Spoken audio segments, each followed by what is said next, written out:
Hello students, welcome back our YouTube channel SS smile study में। आज हम देखेंगे एक प्रश्नावली 12.3 का पार्ट 2। इससे पहले पार्ट 1 बना चुकी हूँ, तो उसमें ज़्यादा एक और क्वेश्चन 2 ही बनाई थी। तो आज हम यहाँ से क्वेश्चन नंबर 3 से बनाना स्टार्ट करते हैं। सबसे पहले क्वेश्चन नंबर 3 हम पढ़ेंगे। क्वेश्चन नंबर 3 में बोला जा रहा है कि निम्न व्यंजकों को बनाने में प्रयुक्त संक्रियाओं योग, व्याकलन, गुणन, विभाजन को देखिए और बताइए कि यह व्यंजक किस प्रकार बनाए गए। ठीक है, तो क्वेश्चन नंबर हम 3 बनाना स्टार्ट करते हैं। देखो, क्वेश्चन 3 के ए में है x + 9। ठीक है, तो इसमें पहले ही बोला जा रहा है कि योग, व्याकलन, गुणन, विभाजन, मतलब कि जोड़, घटाव, गुणा और भाग के चिन्ह को देखते हुए हमें बताना होगा कि यह व्यंजक किस प्रकार बनाए गए हैं। तो देखो, x और +9 में क्या क्या है। एक तो एक प्लस मतलब योग का चिन्ह दिया हुआ है। ठीक है, और इसमें ये नहीं बोला जा रहा है कि चर और अचर देखने के लिए, मतलब जैसे कि ये x और y पहले था ना, मतलब कौन से व्यंजक का कैसे बनाया गया वो नहीं, मतलब इसमें खाली सिंबल देखकर हमें बताना होगा। तो यह कौन सी विधि से बनाया गया, ये योग विधि से बनाया गया। तो योग विधि में क्या क्या है, एक तो चर है x और एक +9 है, मतलब एक संख्या। तो यह संख्या और चर राशि का ये है। और इसमें क्या चीज़ यूज किया गया है, तो इसको सिंबल मतलब योग विधि से बनाया गया। अब देखो इसके बी में x - 9। तो देखो इसमें भी क्या है, बस ओनली सिंबल देखना। तो सिंबल में क्या है, ये माइनस मतलब कि ये व्यवकलन। तो ये कौन सी विधि से बनाया गया है, व्यवकलन विधि से बनाया गया है। ठीक है, अब इसके सी में देखते हैं। सी में है 13y। तो 13y कौन सी विधि से बनाया गया है, तो देखो इसको अगर हम गौर से देखते हैं तो यहाँ पर नहीं कुछ है, तो 13 × y होगा। ठीक है, 13 × y बराबर 13y होता है। तो इसको हम इस टाइप से लिख सकते हैं। तो ये कौन सी विधि से है, गुणा की विधि से। तो हम यहाँ पर लिख देंगे ये गुणन विधि से बनाया गया। ठीक है, अब इसके डी में देखते हैं। डी में है x/3, मतलब x था ना, y है, y/3। तो देखो इसमें क्या चीज़ का यूज़ किया गया है, ये बट्टा। तो ये कौन सा विधि होता है, विभाजन विधि होता है। यहाँ पर बोला भी गया है कि विभाजन विधि। तो यहाँ ये कौन सा विधि हो जाएगा, विभाजन विधि, विभाजन। ठीक है, अब इसी के अगर हम चाहें इसको तो हम ऐसे भी लिख सकते हैं, y और यहाँ पे भागा का चिन्ह देंगे और यहाँ पर 13 लिख देंगे। ठीक है, इसे सॉल्व नहीं करने की बोला है, बस बोला है कि पहचानो। अब इसके ई में देखते हैं। ई में है 2y है ना, यहाँ पर +15। तो देखो इसमें भी क्या है, इसमें भी ये प्लस का यूज़ किया गया है। तो ये कौन सी विधि होगी, प्लस का तो यूज किया ही गया है, प्लस। और यहाँ पर देखो, यहाँ पे जो 2 और y है, मतलब कि यहाँ पर गुना का, ऐसे लिख सकते हैं 2 × y + 15। तो कौन कौन सा सिंबल, एक गुना का और एक प्लस, मतलब कि योग का और एक गुणन का। तो हम यहाँ पर लिख सकते हैं गुणन एंड योग, गुणन योग दोनों का हम यहाँ पर यूज किए हैं। ठीक है, जैसे यहाँ पर लिखे थे 13y को 13 × y, तो यहाँ पर भी 2y को 2 × y लिख सकते हैं। अब देखो क्या है, कहाँ गया, अब देखो f बनाते हैं। f में है 2y - 15। तो देखो यहाँ पर भी 2 × y और -15। तो कौन कौन सा सिंबल यूज किया गया है, कौन सा चिन्ह, एक तो गुना और एक जो है घटाव, मतलब कि व्यवकलन का। ठीक है, तो हम यहाँ पर ऐसे भी लिख सकते हैं गुणन घटाव या फिर गुणन व्यवकलन। अब है जी में है 7p। देखो यहाँ पर 7p है ना, तो 7p है तो वही 7 × p, तो वही हो जाएगा ओनली गुणन का चिन्ह। ठीक है, गुणन ओनली होगा। अब है जी हो गया। अब h में है कि -7। देखो यहाँ पर -7p + 2। देखो इसको क्या है, माइनस में 7 है, अब यहाँ पे कुछ नहीं, तो गुना p + 2। तो कौन कौन सा यूज हुआ, माइनस, गुना और प्लस। तो इसको हम कौन सा नाम दें, गुणन योग घटाव, गुणन योग घटाव हम कर सकते हैं। गुणन योग एंड घटाव तीनों यूज किया गया है ना। अब देखते हैं यहाँ पर क्या है, लास्ट में आई है, गुणन घटाव भी बोल सकते हैं, गुणन योग घटाव। अब GHI है लास्ट का, तो आई में है -7p - 3, -7p और -3। इसको हम ऐसे लिख सकते हैं, -7 × p - 3। तो ये भी क्या होगा, ये भी गुणन और घटाव। यहाँ पे योग नहीं है ना, तो यहाँ पर हो जाएगा ओनली गुणन घटाव। आई होप कि ये भी क्वेश्चन आपको समझ में आ गया होगा। अब हम बनाते हैं क्वेश्चन नंबर 4। देखो क्वेश्चन नंबर 4 पढ़ते हैं। इसमें बोला जा रहा है कि निम्नलिखित स्थितियों के लिए व्यंजक दीजिए। तो देखो क्वेश्चन 4 के ए में बोला जा रहा है कि ए में 5 जोड़ना है। इसमें बोल रहा है कि कौन से स्थिति में हम व्यंजक देंगे, क्या देंगे।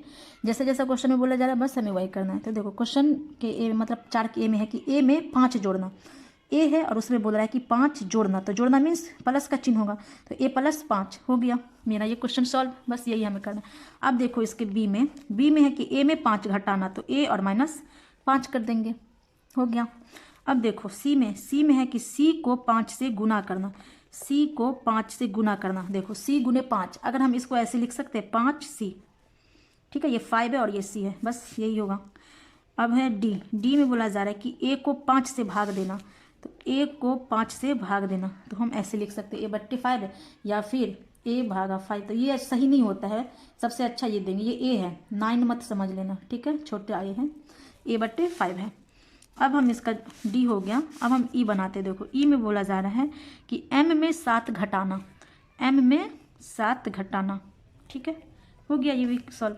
और f में देखते हैं, इसमें बोला जा रहा है माइनस m को 7 से गुना करना, माइनस m है और बोल रहा है इसको 7 से गुना करना, तो हम ऐसे लिख सकते हैं -m7, ठीक है, लिख सकते हैं ऐसे भी। अब देखो f हो गया। जी में बोला जा रहा है कि -m को 7 से भाग देना, -m है बट्टे 7, हो गया भाग। अब देखो h में है कि m को -5 से गुना करना, m गुने -5, तो इसको हम ऐसे लिख सकते हैं -5m, ठीक है। अब यहाँ पर अगर ऐसे लिखा गया तो यहाँ पर हम इसको ऐसे भी लिख सकते हैं -7m, ठीक है, यहाँ पे तोड़कर। तो ये भी हमारा सही है, ये भी हमारा सही है। आई होप कि ये भी क्वेश्चन समझ में आ गया होगा, बहुत इजी था। अब हम क्वेश्चन नंबर 5 बनाते हैं।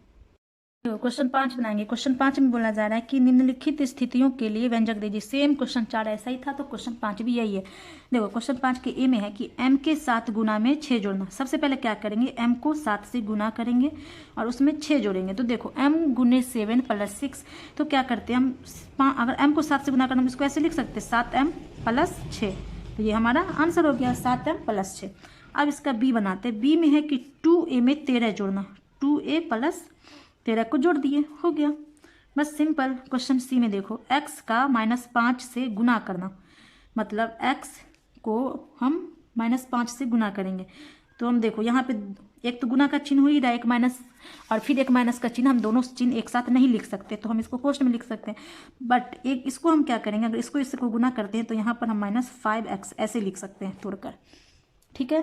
अब हम इसका सी हो गया। अब डी बनाते हैं। तो डी में बोला जा रहा है कि x को -5 से गुना करके परिणाम में 10 जोड़ना, ठीक है। तो क्या करेंगे, x को गुना करेंगे कितना से, -5 से, तो कितना आएगा -5x, और उसमें बोल रहा है परिणाम जो भी आया, परिणाम कितना आया -5x।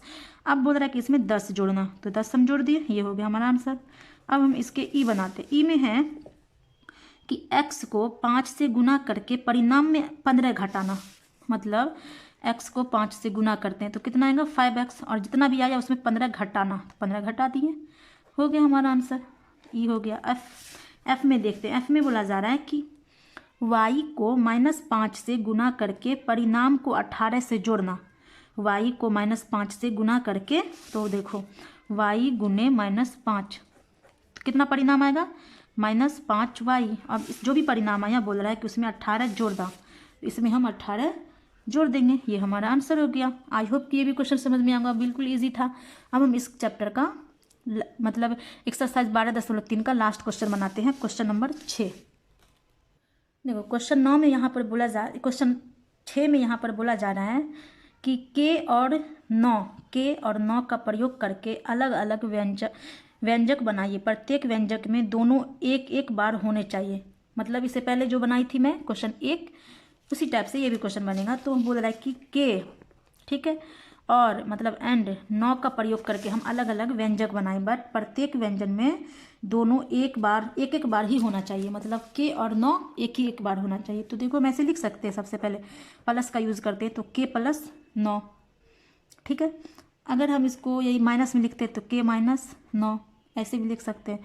मान लो इसको विभाजन के रूप में k/9, मान लो इसे गुणनफल के रूप में तो 9k, है ना।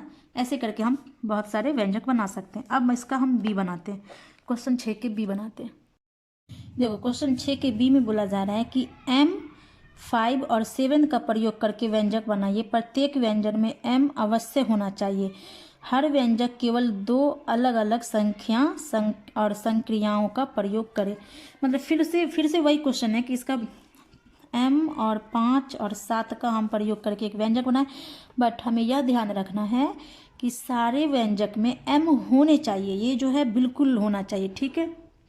तो देखो हम सबसे पहले क्या करते, एक व्यंजक हम ऐसे बना सकते 5 m प्लस 7, ठीक है, या फिर 5m माइनस 7, या फिर 5m और बट्टे 7, ठीक है, या फिर हम ऐसे बना सकते हैं 7m प्लस 5, 7m माइनस 5, या फिर माइनस, और क्या कहते हैं यहाँ पर दे सकते हैं 7/5m, ये भी हो सकता है, या फिर हम इसको ऐसे लिख सकते हैं मान लो अगर हम बना रहे हैं यहाँ पर 5 प्लस 7 माइनस m, है ना, यहाँ पे 7 प्लस 5 माइनस m तो सब में आ रहा है, या फिर यहाँ पर 7 गुने 5 प्लस m, या फिर 5 गुने 7 प्लस m, बहुत सारी हम व्यंजक बना सकते हैं, ठीक है। पर देखो सब में m m m m आ रहा है, कोई भी संख्या दोबारा रिपीट भी नहीं हो रहा है, ठीक है। आई होप कि ये भी क्वेश्चन समझ में आ गया होगा। अब इसमें क्वेश्चन नहीं है तो अब हम बनाएंगे दूसरा एक्सरसाइज, ठीक है। अगर आपको वीडियो अच्छी लगती है तो please like share and comment करें। अगर न्यू है इस चैनल पे तो सब्सक्राइब करें। मिलते हैं नेक्स्ट वीडियो में।